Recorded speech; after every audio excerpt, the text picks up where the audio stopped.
हातको मैला सुनको थैला के गर्नु धनले, सागर सिस्नु खाइको बेस आनन्दी मनले। सायद यिनै भनाइहरूले मात्र जीवनयापन गर्न नसकिँदो रहेछ।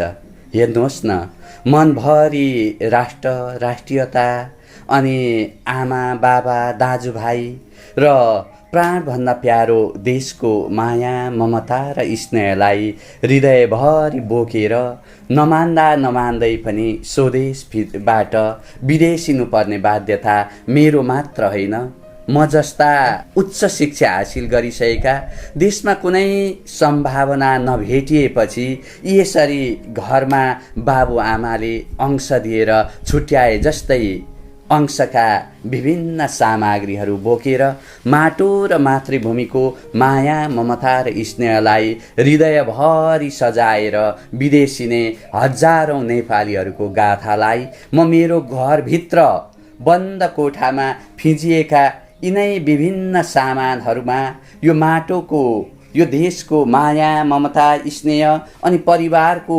अजम्बरी नाता गाथा र व्यवस्थालाई भोलिको सुनौलो भविष्यको कामना गर्दै आज विदेशिन बाध्य छु। म मात्र होइन, नेपाल आमाका हजारौँ छोराछोरीहरू जो उच्च शिक्षा हासिलको लागि यसरी नै विदेशिन बाध्य हुनुभएको छ।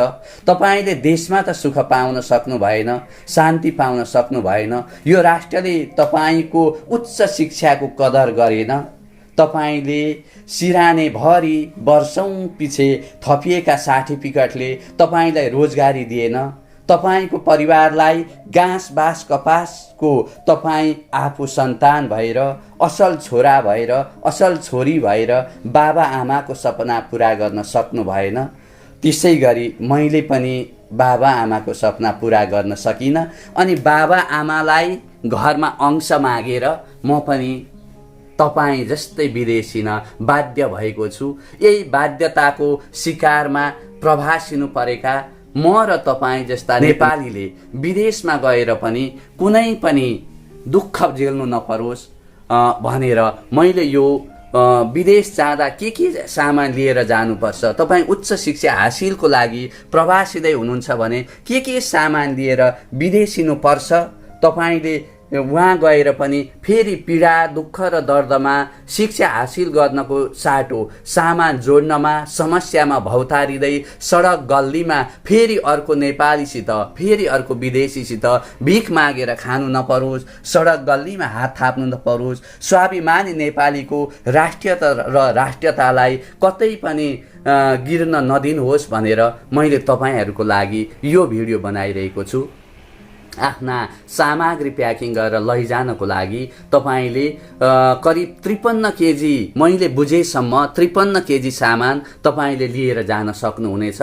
त्यसको लागि 23 केजी सामान आट्ने दुईटा लगेज लिन सक्नुहुन्छ र यो लगेजको माथि तपाईले एउटा देखिरहनु भएको छ नि, यो मेरो मुटु हो, यो मेरो राष्ट्रको प्राण हो, जसलाई म शिरमा राखेर आमा जननी जन्मभूमिस्य स्वर्गादपि गरियसी, आफू जन्मिएको माटो र जन्म दिने आमा भन्दा प्यारो यो धरतीमा अरू कोही छैन।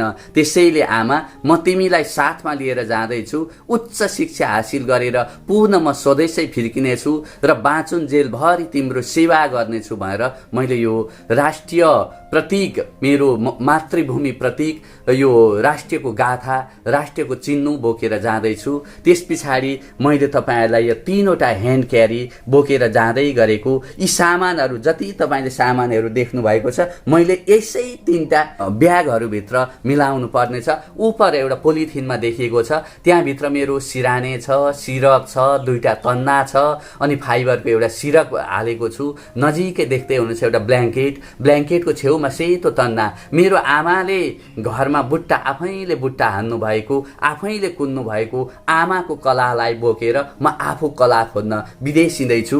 त्यस पछाडि यहाँ देख्नु भएको छ बाबा आमाको एक्लो छोरा हुँ म। घरभरि सामान, मेरो सम्पत्ति कसैलाई भागभण्डा लाउनु पर्दैन थियो। तर विधिको विडम्बना म यी सामान बोकेर बाबुआमासित अंश लिएर जाँदैछु। यहाँ देख्नु भएको छ यो मग देख्नु भएको छ, तातो पानी पिउनको लागि केही चिसो ठाउँमा जाँदैछु, म क्यानाडा जाँदैछु, त्यसको लागि यो एउटा तातो पानी पिउने मग, यो एउटा चाहिँ तातो पानी राख्ने थर्मस, यो सामान खन्याउने, दाल पकाएर खन्याउनु पर्छ नि त, दाल खन्याउने चाहिँ भाँडो आरी, यो कराई छ ननस्टिकी अथवा यो चाहिँ इलेक्ट्रिकमा पनि पकाउन मिल्ने, सामान्य ग्यासमा पनि पकाउन मिल्ने यो 2.5 लिटरको अर्को कुकर लिएको छु। उयो दिउरे नि त, चिया पकाएर खानु पर्यो नि साथीभाइ आफन्त, पछि बाबुआ आमालाई पनि उतै बोलाउनु पर्ने हो कि होइन। देशमा सम्भावना छैन, यहाँको व्यवस्था, यहाँको राजनीति, यहाँको अर्थतन्त्र ठिक छैन।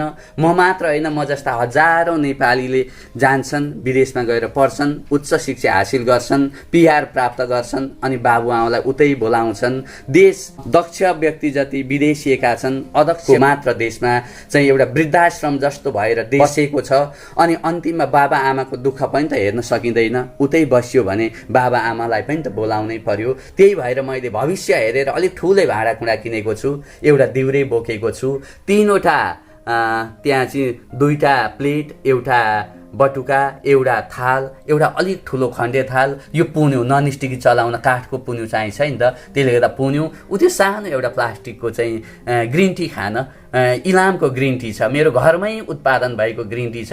ग्रिन टी 2-4 प्याकेट मगाएको छु, आइपुगेको छैन, त्यो पनि प्याक गर्दैछु। एउटा सानो छान्ने खण्डे थाल, कति भाँडाकुँडा माझिरहन गाह्रो हुन्छ नि त विदेशको ठाउँमा पढ्न गएको होइन, समय पनि हुँदैन। एउटा खण्डे थाल राखेको छु, थोरै पकायो, वरिपरि हाल्यो, चाप्लाक चुप्लुक खायो, बिहान पकायो, बेलुकालाई राख्यो। कस्तो छ सबै बुझेको छुइनँ, उहाँ गएपछि पक्कै बुझिएला। त्यो साबनहरू के सियो धागो राख्न चाहिन्छ नि त, त्यो एउटा बट्टा पनि लिएको छु।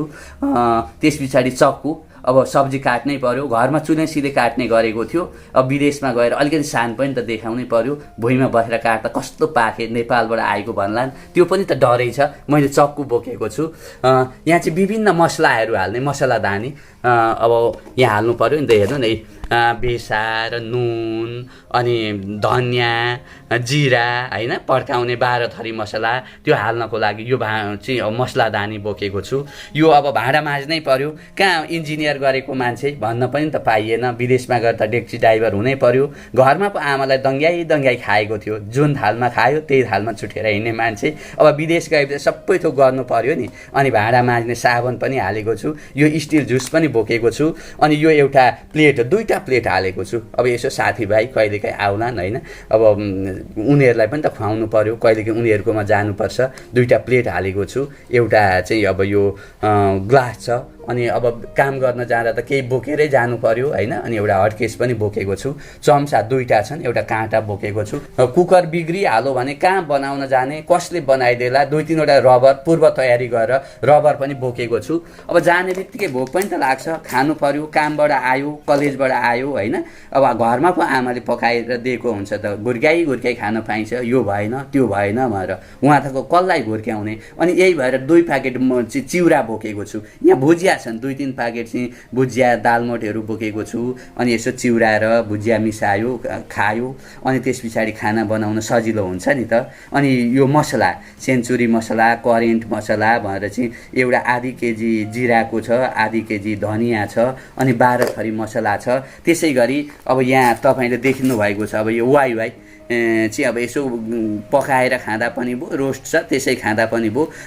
4 पिस वाइ हालेको छु। अनि यो रारा छ, अरू करेन्ट चाउचाउ छ। अनि त्यसै गरी यहाँ तपाईँले देख्नुहुन्छ भुजियाको आइटमहरू पनि हालेको छु। र यो चाहिँ तपाईँको सब्जी बनाउनको लागि तपाईँको न्युटला सानोबाट छ, धेरै आँट्दैन पनि, लैजान पनि गाह्रो हुन्छ। न्युटला छ, अघि भनिहालेँ 12 थरी मसला छ। अनि मसलाको साथमा यो ब्रस, खाइसकेपछि दाँत पनि त मोल्नु पर्यो नि होइन, दाँत मोल्नको लागि ब्रस बोकेको छु। उहाँ साबनदानी छ। यसो तेलको आइटम छ, जाडो ठाउँ होइन, नरिवलको तेल बोकेको छु। अनि पेस्टको आइटम बोकेको छु। 6 पिस चाहिँ डिटोल साबनहरू चाहिँ प्याक गरेको छु। यी अरू मसलाको आइटमहरू भए। यहाँ 2टा चाहिँ मैले यो क्याल्कुलेटर तयार गरेर हालेको छु। अब साथीको लागि पनि त चाहियो, आउँदाखेरि एउटा क्याल्कुलेटर ल्याइदेऊ है भनेर रुम पार्टनरले भनेको छ। त्यही भएर एउटा मेरो लागि एउटा साथीको लागि भनेर बोकेको छु। यसै गरी यहाँहरूले देखिरहनु भएको छ यो स्टेसनरीका फाइलहरू। यहाँ चाहिँ मैले आफ्नो सबै डकुमेन्टहरू हालेको छु होइन। यो फाइलमा चाहिँ मैले भइजति सबै आफ्नो डकुमेन्टहरू हालेको छु। त्यसमा पनि डकुमेन्टहरू छ। यो राहदानी भइगयो, मेन हाम्रो भिसा भनेकै यही हो, यो नागरिकता, अनि अरू 2 प्रति एक्स्ट्रा फाइल बोकेको छु। यहाँका डकुमेन्टहरू एवार्डहरू हुन्छ होइन, भविष्यमा के प्राप्त हुन्छ ती सबै राख्नको लागि यो हालेको छु। स्टेसनरी आइटममा चाहिँ स्टेप कुलर, अनि तपाईँको चाहिँ मार्कर, डट पेन होइन, अनि पेन्सिल लगायतका विभिन्न सामानहरू, अनि आधा दर्जन जति चाहिँ डट पेन बोकेको छ। अनि यो भगवान गणेशको मूर्ति होइन, असतोमा सद्गमय तमसोमा ज्योतिर्गमय मृत्योर्मा अमृतम गमय। हामी देश पो छोडेर गएको त, धर्म छोडेको छैन, आस्था छोडेको छैन, विचारहरू, सभ्यताहरू, संस्कृतिहरू नेपालभरि नेपाली माटो र मातृभूमिमै छन्। जहाँ गए पनि आफ्नो धर्म, संस्कार र संस्कृति हामीले बचाउनुपर्छ भन्ने आत्मविश्वास लिएर कमसेकम विघ्न बाधा हर्ता गणेशको पूजा गरेर हरेक कुरालाई चाहिँ सहज बनाउन सकियोस् भनेर यो गणेशको एउटा मूर्ति बोकेको छु। त्यसै गरी यो मेरो बाबाले लेख्नु भएको आमा बुवा शोक काव्य, जतिखेर मेरो हजुरबा हजुरआमा दिवंगत हुनुभएको थियो त्यतिखेर मेरो बाबाले लेख्नु भएको यो आमा बुवा शोक काव्य, आमा बाबाको काखबाट घरदेशबाट परदेश जाँदा भोग्नुपर्ने कथाहरू व्यथाहरूलाई भुलाउनको लागि मैले चाहिँ यो एउटा शोक काव्य बोकेको छु। यसै गरी स्टेसनरीका चाहिँ केही बुकहरू बोकेको छु। उहाँ गएर तत्काल किनिहाल्न पनि त पाइँदैन, धेरै पैसा पनि लिएर जान पाइँदैन, सीमित पैसा बोकेर जानुपर्छ। फेरि हेर्नु न यति सामान खरिद गर्दा अनि प्लेनको टिकट भनौँ होइन, अनि उहाँ चाहिँ कलेजको एडमिसन भनौँ, घरमा पनि कहाँ त्यत्रो छ र भएर हामी विदेशिन लागेका होइन, नभएर विदेशिन लागेका, ऋणपान गरेर घर खेत बाँकी राखेर जान लागेका व्यक्ति यति धेरै सामान एउटा हुने ठानेको छोरा थियो भने लिएर जानुपर्ने थिएन। विदेशमा गयो, जे आवश्यक पर्छ उहीँ किन्दा हुन्थ्यो। हामी हुने खानेको छोराछोरी होइन, हुँदा खानेको छोराछोरी पर्यो। त्यसैले आफ्नो जो आफैले गर्नुपर्छ भनेर यी सामानहरू जुटाइएको छ। यहाँ औषधिका बट्टाहरू तपाईँले देख्न सक्नुहुन्छ। यहाँ चाहिँ जीवन जल बोकेको छु, सिटामोल बोकेको छु, ज्वरो आउँदा, खोकी लाग्दा, घाँटी दुख्दा होइन, डायरिया हुँदाखेरि, सामान्य प्राइमरी लेभलको रोग लाग्यो भने, ठुलो रोग लाग्यो भने त हस्पिटल नगई हुँदैन होइन, तर ज्वरो आयो, टाउको दुख्यो, घाँटी दुख्यो, रुगामर्की लाग्यो, पखला लाग्यो, पेट दुख्यो भने सामान्य प्राइमरी लेभलका औषधि त आफै गर्न सकिन्छ नि त। त्यही भएको कारणले गर्दा यो प्राइमरी लेभलका औषधि चाहिँ यो बट्टामा बोकेको छु। भनेदेखि अब म इन्जिनियर पास गरेको मान्छे होइन, अब विदेशमा चाहिँ म अब मास्टर गर्नको लागि, उच्च शिक्षा हासिल गर्नको लागि जाँदैछु। त्यहाँ गएर मैले आफ्नो जीविकोपार्जन गर्नको लागि अर्काको होटलमा गएर भाँडै मान्नुपर्छ, कामै गर्नुपर्छ। त्यो बाध्यताबाट अलिक पर रहेर गरौँ भनेर मैले चाहिँ केस काट्न सिकेर गएको छु। यहाँ चाहिँ मैले एउटा केही न केही सिप, तपाईँ केही सिप सिकेर मात्रै विदेश जानुहोस्, त्यो मात्रै तपाईँको लागि फलदायी हुन्छ। होइन भने तपाईँले जति जे यहाँ पढेर गए पनि उहाँ गएपछि तपाईँले लेबरकै काम गर्नुपर्छ, भाँडै मोड्नुपर्छ, वेटरकै काम गर्नुपर्छ। कमसेकम विदेशमा गएर पनि आफ्नो सिप बेचेर बाँच्न सकौँ भनेर मैले केस काट्न सिकेको छु। र त्यसले गर्दा साथीभाइको केस काटेर भए पनि आफ्नो गुजारा चलाउन सकिएला भनेर मैले यो ट्रेनिङ लिएर आफू दक्ष भइसकेपछि सर्टिफिकेटको साथमा मैले चाहिँ यो कैँची, 2टा कैँची भयो, यी चाहिँ मेसिनहरू भयो होइन, केस काट्ने सामग्रीहरू, टोटल सामग्रीहरू चाहिँ यसरी लिएर जाँदैछु। त्यस पछाडि तपाईँले यहाँ देख्दै हुन्छ विभिन्न पोसाकहरू बोकेको छु। कुनै जाडोमा लगाउने, कुनै गर्मीमा लगाउने, कुनै मसित घरमै भएका पोसाकहरू छन्, कोही किन्यो। सबै एकैचोटि किनेर हाल्न पनि त सकिँदैन, आर्थिक स्रोत पनि चाहियो। र कमसेकम वहाँ गएर धेरै महँगो पर्छ। क्यानाडाको बसाइमा लुगा कपडा हामीले किन्न सकिँदैन। घन्टाको 15, 16, 17 डलर कमाइले हाम्रो जीविको धान नै विद्यालयको कलेजको शुल्क तिर्नै धौ परेको हुन्छ होइन। अनि विलासिताका वस्तुहरू, आवश्यकताका वस्तुहरू किनेर खर्च गर्न पनि त सकिँदैन, घरबाट पनि मागिरहने कुरा हुँदैन। ती सबै कुरा गरेर जस्तै मैले 6 पिस कमसेकम 1-2 वर्षको बसाइलाई पुगोस् भनेर 6 पिस मोचा बोकेको छु, 6 पिस अन्डरप्यान्ट बोकेको छु। अनि यो चाहिँ अलिक न्यानो कपडाहरू हाइनेक बोकेको छु, टोपी बोकेको छु, गलबन्दी बोकेको छु, ट्र्याक सुट बोकेको छु, 6-7 वटा सर्ट बोकेको छु।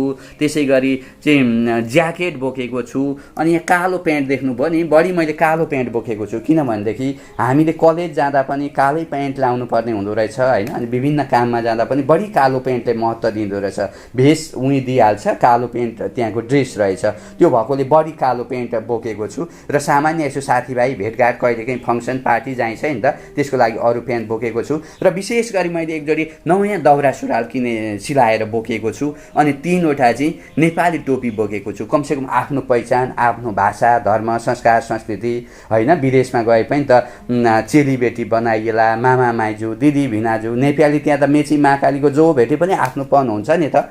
अनि त्यो भइसकेपछि कमसेकम दसैँ आउँछ, तिहार आउँछ, तीज आउँछ होइन। अनि कहिलेकाहीँ नेपालीहरूको फङ्सन हुनसक्छ, त्यसबेला चट्ट दौरा सुरुवाल टोपी लगाएर गइयो भने कस्तो आहा, आफ्नै देश, आफ्नै पहिचान, सबैको आँखा आफैमा पर्छ नि त। अनि सबैले वा हाम्रो नेपाली भनेर टाढैबाट चिन्न सक्छन्। त्यही भएकोले गर्दाखेरि मैले एक जोडी दौरा सुरुवाल बोकेको छु। अनि त्यसै गरी कुनै पार्टी फङ्सनमा जान चाहिएला भनेर एक जोडी कोट छ, अनि अस्कोट छ, पेन्ट छ, अनि टाई चट्टसित पाएर यो नेपाली टोपी लगाएर जान सकियोस् भनेर चाहिँ मैले चाहिँ एक जोडी सुट पनि सिलाएको छु। रेनकोट पनि बोकेको छु। किन अब क्यानाडा त धेरै पानी परिरहने, जहाँ पनि हिँड्दा गर्दाखेरि चाहिँ अब कि त छाता चाहिने कि त रेनकोट चाहिने भएकोले गर्दा एउटा छाता बोकेको छु, अनि अर्को चाहिँ एउटा रेनकोट बोकेको छु। अब यसले पुगेन भने पछि अब उतै केही गरौँला भनेर चाहिँ धेरै लान पनि त सकिँदैन, जम्मा त्यही 52-53 केजीभन्दा बढी सामान लान सकिँदैन। अनि एक जोडी जुत्ता, यो गोल्ड स्टारको चाहिँ जुत्ता हिजो मात्रै किनेको होइन। अब यहाँ पनि महँगो छ, कहाँ सस्तो छ, र यसैलाई पनि 2500-3000 जति पर्यो। अब एउटा पेटी गरेको छु। र अब एउटा दुईवटा सामान चाहिँ मलाई थप्न बाँकी छ होइन। अब 2 जोडी जति जुत्ता, एउटा भित्र लगाउने चप्ली, एउटा बाहिर हिँड्दाखेरि लगाउने चप्पल, र केही टुटफुट आइटमहरू थप्न बाँकी छ। नत्र मैले चाहिँ प्राय तपाईँले यो भिडियोमा देखे जति सामान मैले लिएर चाहिँ प्रवास हिँड्दैछु, विदेश हिँड्दैछु। भविष्यको उज्जवल सपना बोकेर आज चाहिँ म बाबा आमासित यति अंश लिएर विदेश हिँड्दैछु। र तपाईँ पनि म जस्तै बाबा आमासित छुट्टिएर केही समयको लागि विदेश हिँड्दै हुनुहुन्छ भने यस्तै सामानहरू लिएर विदेश हिँड्न सक्नुहुनेछ, भविष्यको सुनौलो सपना बोकेर। र यिनै शब्दहरू तपाईँलाई पनि यो भिडियोले केही सहजता मिलोस्, सामान कसरी खरिद गर्ने, कति सामान लिएर जाने, कसरी जाने भन्ने विषयमा तपाईँलाई पनि केही सहज मिलोस्, सहजीकरण होस् भनेर तपाईँ सम्पूर्ण प्रवासी नलाग्नुभएका नेपाली दाजुभाइ दिदीबहिनीहरू, मेरा अनन्य मित्रहरूको लागि मैले तयार गरेको भिडियो हेरेर तपाईहरूले पनि आफूलाई लाभ दिन सक्नुहोस्, सहज रूपले प्रवासिन सक्नुहोस् भन्दै म आजको यस कार्यक्रमबाट, यस प्रस्तुतिबाट बिदा चाहन्छु। धन्यवाद।